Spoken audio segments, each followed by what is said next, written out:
Oyez, tas de bâtards!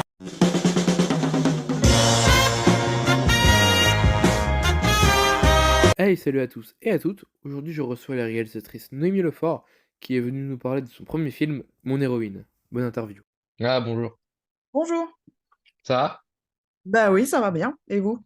va? Parfait, merci. Merci d'avoir accepté, c'est super sympa et c'est super cool, même pour moi parce que j'ai adoré votre film. Ah, merci beaucoup. Donc merci. Alors du coup, Mon héroïne, c'est votre histoire, mais aussi l'histoire, enfin c'est inspiré de votre histoire. C'est pas, voilà, c'est inspiré évidemment.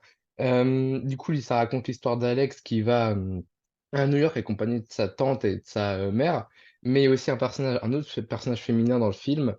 C'est le personnage du coup de la grand-mère, Granny, qui décède dans le générique du début. Mais, On il est y a en plein son spoiler. aura. Comment? On est en plein spoiler. Mais oui, oui, allez. Ah oui, à chaque fois je spoil, j'oublie de préciser, mais oui, ça spoil, totalement. Bah, c'est pas grave. Et le personnage décède du coup dans le générique du début, mais son aura, reste présente. On l'entend, Alex en parle. Est-ce que le personnage de Granny existait, réellement? Oui, moi j'ai eu la chance d'avoir une grand-mère extrêmement positive qui m'expliquait que, en gros, il fallait croire en ses rêves et qu'il fallait que je sourie à la vie. Voilà, elle arrêtait pas de me dire souris Noémie, souris Noémie. Et donc elle m'a portée. Je l'ai pas eu longtemps, je l'ai perdu jeune aussi. J'avais 9 ans. Alex a 10 ans dans le film, mais c'est à peu près pareil. Et oui, c'est quelqu'un qui m'a porté toute ma vie. Donc c'est pour ça que j'ai voulu créer un personnage comme ça, un premier personnage fort, dans la vie d'Alex. Elle en a donc 2 autres qui sont sa mère et sa tante, mais celui-là est effectivement le fil conducteur de toute cette famille. Mmh, d'accord. Dans le film aussi, à la fin du film, dans le générique, de fin, quand on voit toutes ces images, du coup, les vraies images d'archives, de votre départ à New York avec votre ami, ça se passe en 2002, je crois, si je me trompe pas? En 2001, c'est en juin 2001. Ah, en juin 2001. Du coup, ça fait depuis longtemps. Entre votre départ à New York et la sortie de Mon héroïne, qu'est-ce qui s'est passé dans votre vie, professionnelle? Parce que c'est votre premier film, Mon héroïne, si je me trompe Ouais, pas?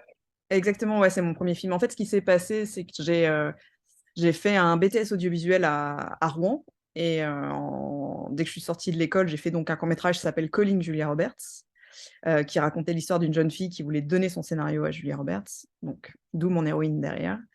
Et donc je suis effectivement partie à New York lui donner et ensuite quand je suis rentrée de New York, j'ai été, stagiaire en montage à France 3 Normandie et le directeur de la station avait vu mon court métrage, Calling Julia Roberts et il avait entendu dire, comme ça dans les couloirs que, j'étais partie à New York, voir Julia Roberts et il voulait que je raconte l'histoire. Donc il m'a convoquée dans son bureau le lendemain à 10:00. Moi, je suis rentrée chez moi et j'ai préparé un petit projet d'émission de cinéma et je lui ai raconté tout mon voyage à New York, Julia Roberts et tout ça et puis je lui ai dit: «On parle pas de cinéma sur votre antenne, il faut faire quelque chose. Moi, je suis née ici et il y a pas que le Festival américain de Deauville, il y a énormément de choses, il y a énormément de choses qui se passent autour du cinéma dans la région et j'aimerais bien qu'on en parle. Donc voilà un petit projet de cinéma, si vous avez un petit peu de temps pour le lire». Il m'a retendu le dossier, il m'a dit: «Vous avez carte blanche, vous commencez lundi». Donc je me suis retrouvée, heu réalisatrice, productrice et animatrice. Moi, j'avais pas prévu d'être devant la caméra parce que j'ai fait des études pour être derrière et il m'a dit, bah, je lui ai dit: «Moi, je veux bien le réaliser, déjà produire aussi». Donc j'ai 21 ans, hein, enfin j'ai l'âge, d'Alex dans le film, hein, donc je suis quand même très, très jeune et il m'a fait confiance, quoi et il m'a dit: «Et vous pouvez l'animer» et je lui ai dit: «Mais non» et il m'a dit: «Mon petit, quand on est capable d'aller chercher Julia Roberts à New York, on est capable d'animer une émission de télé». Donc j'ai travaillé pendant 5 ans sur France 3 Normandie où j'avais une émission de cinéma qui s'appelait Clap et je faisais aussi les sorties en direct tous les mercredis, dans le 12-14 où, voilà, je faisais une petite sélection de films et j'orientais les gens, vers ce qu'ils devaient voir. Donc ça a duré, 5 ans. Après, j'ai eu une autre émission de documentaire qui s'appelait Travelling. Ensuite, j'ai travaillé 2 ans à M6 à grand écran, qui était une émission de cinéma, qui passait le dimanche, qui était très, très bien. Et il y a 15 ans, j'ai monté ma société donc j'ai arrêté la télévision et j'ai monté ma société de production qui s'appelle Little Frog Productions, qui est toujours en activité et qui crée du contenu, pour, les studios et les plateformes, américaines. Voilà, on fait des making of, des clips. J'ai notamment réalisé le clip de Vaiana pour Disney, celui de La Reine des Neiges aussi. Voilà et là, on fait des making of, on travaille, sur, des séries comme Lupin ou, voilà. C'est ce que j'ai fait pendant, effectivement les 21 ans qui séparent, 22 maintenant, 22 ans qui sépare mon voyage à New York et aujourd'hui. Après, donc, j'ai fait des courts-métrages aussi, avant de faire mon héroïne. Voilà. D'accord. Et est-ce que vous pensez que du coup toute cette expérience, avec toute cette expérience, parce que vous êtes quelqu'un d'expérimenté comme de nous le dire, est-ce que vous pensez que c'est ça qui a poussé Universal à vous faire confiance? Parce que c'est votre premier film, il est produit par Universal France, et c'est dingue, quoi. Ah, c'était complètement dingue. J'ai pleuré hein, quand ils m'ont dit oui. Oui, je pense que cette expérience, en fait, via ma société, je travaille aussi avec eux depuis quelques années sur des making-of et sur des documentaires, donc ils connaissent mon travail en réalisation. Mais là, ils avaient vu aussi mon court-métrage, le précédent, qui s'appelait Le Tourbillon. Et oui, moi, pour vous dire la vérité, c'est vraiment le distributeur que je voulais parce que ils ont l'habitude de sortir les films de working title, donc les Love Actually et les Notting Hill notamment, et About Time, que j'adore. Et je me suis dit, voilà, c'est bien le distributeur qui va être capable de sortir qui va comprendre l'ADN de mon film et qui va comprendre pourquoi je fais ce film aujourd'hui, qui rend hommage à ces films-là. Et j'étais comme une folle, quoi. Mais c'est pas si simple parce qu'ils font que 2 films français par an, Universal Studios France. Et ça se passe, donc ils reçoivent à peu près, je sais pas, presque 60 propositions par an. Donc c'est compliqué. Après moi, c'est vrai qu'ils connaissaient mon travail en tant que réal, donc ils m'ont fait confiance. Et ça se passe en 2 étapes parce que d'abord, il faut convaincre Universal Studios France et ensuite il faut convaincre les États-Unis. Donc là, c'est en 2 étapes. Voilà. Mais quand j'ai su que c'était eux, j'ai beaucoup pleuré. J'étais très heureuse et ce jour-là, le jour où j'ai appris qu'on avait Universal Studios, qui était mon rêve, hein, d'avoir Universal Studios, j'étais en train de faire le making of de Notre-Dame brûle de Jean-Jacques Hano. Et il y avait Chloé Jouannet qui joue dans Notre-Dame brûle, qui était déjà associée à mon film. Et on attendait la réponse du distributeur et je l'ai appris ce matin-là. Et j'ai énormément pleuré. Je suis arrivée sur le plateau et j'ai pleuré et j'ai pris Chloé dans mes bras et on a pleuré toutes les deux. Et puis après, on a dansé parce qu'on était contentes. Mais la première émotion, ça a vraiment été voilà, le rêve qui se concrétise vraiment, vraiment. Et du coup, c'est vous qui avez dû convaincre Universal Amérique? Non, c'est la France qui s'en occupe en fait. C'est Ah, Universal Studios France. En fait, une fois que vous avez convaincu le studio français, enfin l'entité française, c'est eux qui se chargent d'aller défendre votre projet auprès des Américains et de leur dire on y croit et on veut ce film, quoi. Voilà. d'accord. Dans le film, il y a également une scène bah, très très importante pour le film, c'est les retrouvailles entre les trois personnages, donc devant l'hôtel de Julia Roberts quand la mère arrive et parle au personnage de Louis Colfi. Il y a Chloé qui est en retrait de tout ça et une femme lui dit tu passeras pas et c'est un caméo, cette femme c'est vous. Pourquoi vous Oui. avez choisi ce rôle-là comme caméo? Bon, à la base, c'était pas du tout prévu que je joue ce rôle-là, mais c'est un clin d'œil à Erin Brockovich.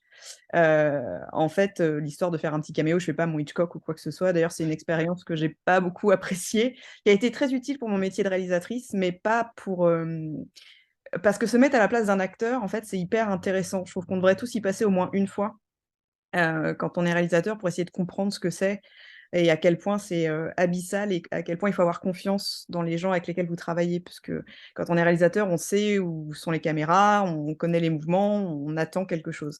Le comédien, en fait, ne voit pas, en fait, lui, ce qui se passe et il doit être vraiment dans la vérité.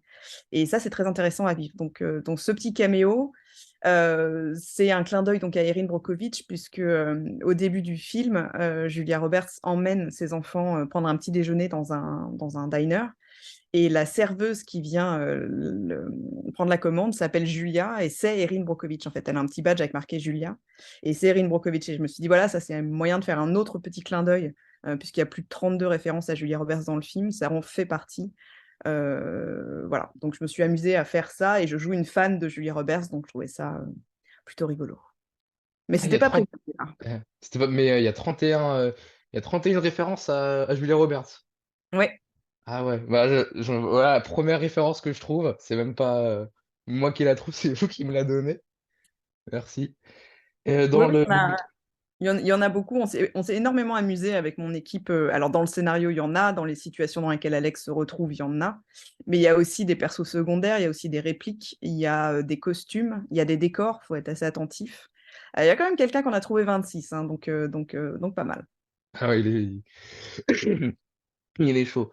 Moi, j'ai jamais vu, je crois que j'ai vu que un film de Julia Roberts, et c'était, je crois, après mon héroïne, donc c'est vrai, non, c'était avant, mais c'est vrai que c'était c'était chaud pour moi de trouver les références.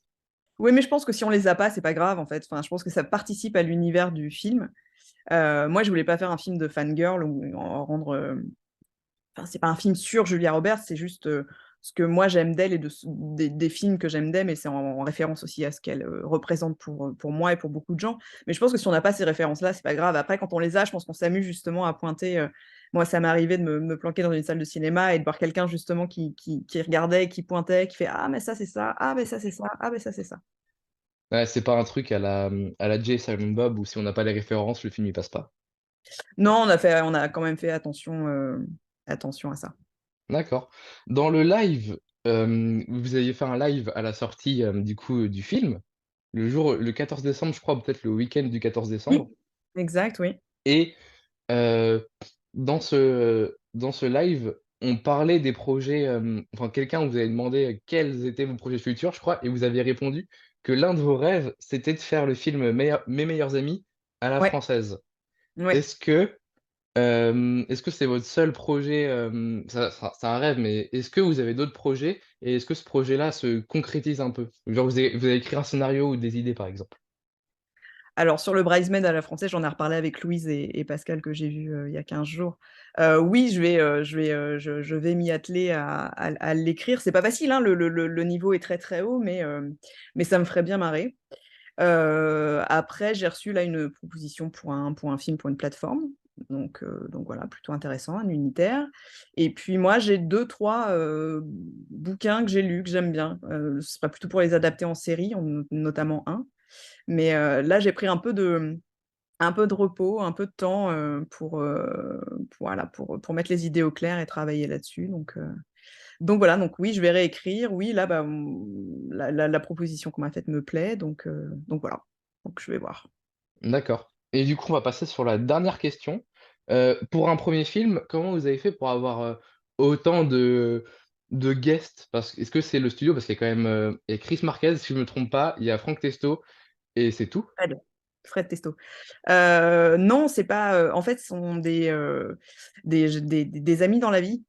Donc j'ai cette chance-là, je les ai croisés, tout au long de mes, 22 ans de travail maintenant. Donc c'est des gens avec lesquels j'avais lié des liens et Chris Marquez, je l'ai appelé tout de suite. Alors Chris Marquez, c'est drôle parce que je l'ai rencontré à un match de foot, hein, donc rien à voir.